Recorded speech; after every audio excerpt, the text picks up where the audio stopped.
So there's this funny thing that I noticed when I was growing up. Back when I was a kid, I used to argue with my mom all the time about everything. We would get into these just long arguments that lasted for hours. They just never ended. And I would get so mad. I would get so riled up. I don't know, it's like I would see red. I'd be straight up just ready to explode. And finally, eventually, things would just kind of fizzle out. We just got so tired. We literally physically could not arguing anymore. And things would just sort of go back to normal. We watch some TV. We sort of move on, have dinner, whatever. And a few hours later, or sometimes, a few days later, even a few weeks later, it would finally dawn on me that she wasn't saying any of the things that I thought she was saying. This whole time we were having an argument, and I thought she was saying this, I thought she was saying that, I thought she was saying this, and she wasn't saying any of that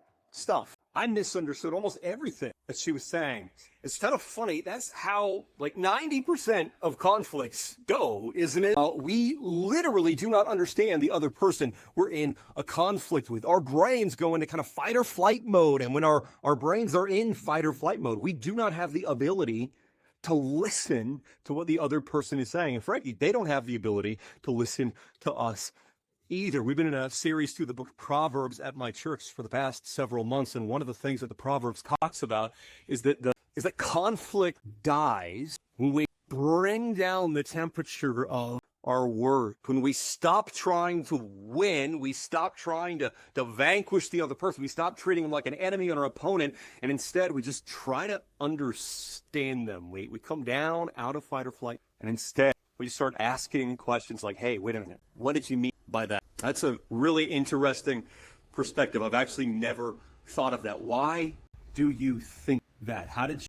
come to that conclusion? I want to try to think through this seriously, genuinely. We could literally change so many things about our lives if we take up that posture of wanting to understand each other rather than just trying to beat each other. And the Lord wants to form us into people like that this week.